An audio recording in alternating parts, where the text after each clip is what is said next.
The Roman Empire was more advanced than we thought, and we still can't explain it.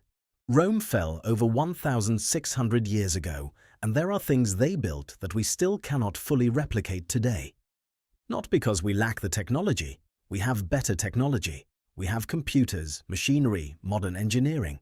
And yet, some of what Rome built is still standing, still functioning, and in some cases, still beating what we can do right now. This is not a story about ancient history. This is a story about how much humanity lost when Rome collapsed and how long it took us to get it back. Let's start with concrete. Modern concrete is everywhere. It holds up our buildings, our bridges, our cities. And it has one major flaw. It cracks. It degrades. Most modern concrete structures are designed to last around 50 to 100 years before they need serious repairs.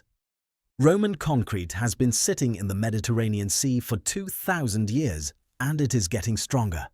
That is not a typo. Roman marine concrete, the stuff they used to build harbors and sea walls, actually becomes more durable over time when exposed to seawater.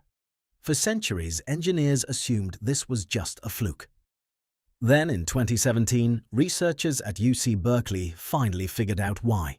Roman concrete was made with a specific volcanic ash called pozzolana, mixed with seawater and lime. When seawater filters through the concrete over decades, it reacts with the ash and forms new minerals, crystals that fill in cracks and make the structure stronger. The ocean was literally repairing their buildings for them.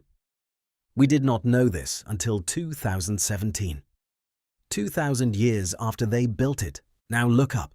The Pantheon in Rome was completed in 125 AD. It has a dome, a single unreinforced concrete dome with no steel, no rebar, no modern supports. The oculus, the hole at the top, is open to the sky. Rain falls through it. The floor is slightly domed to drain it away. The Pantheon's dome was the largest in the world for 1,300 years.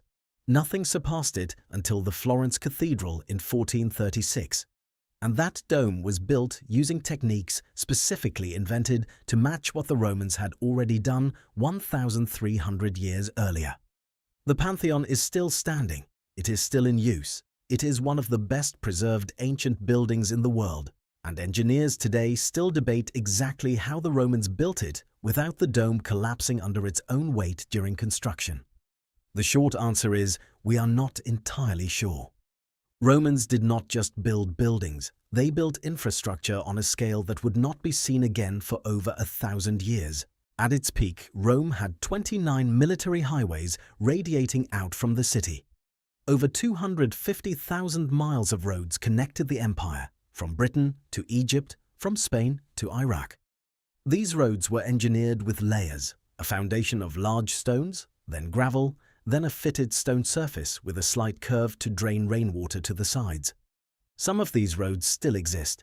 People still walk on them. In Italy, in France, in Britain, you can find stretches of original Roman road that have outlasted every other road built in the last 2,000 years. Medieval roads in Europe, built after Rome fell, were mostly dirt tracks. The technology was gone.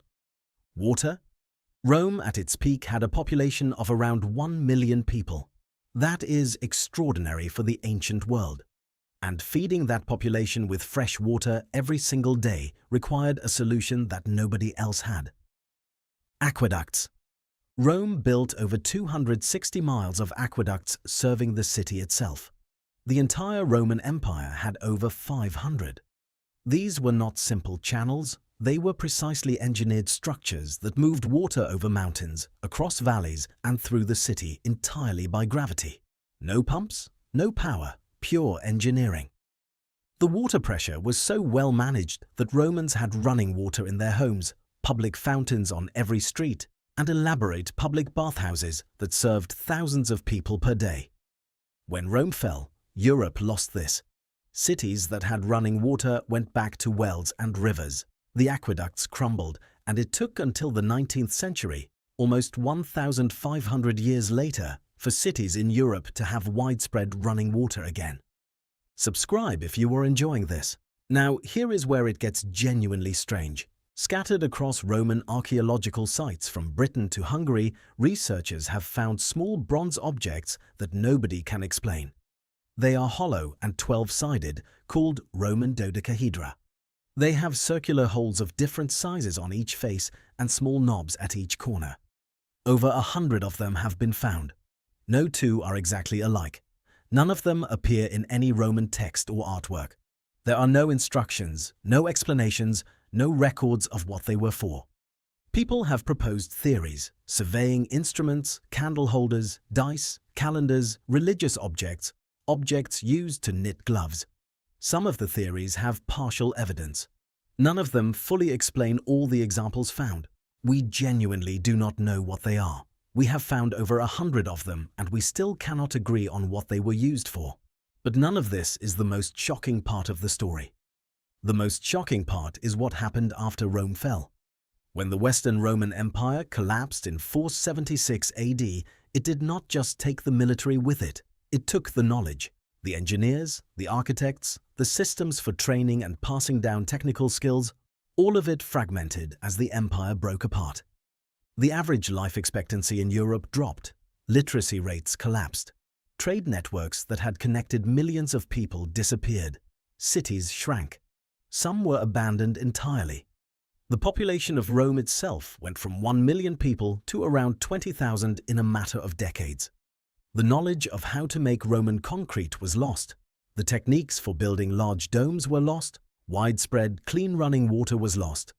For the next several hundred years, the most advanced building techniques in Western Europe were significantly worse than what Rome had perfected 1,000 years earlier.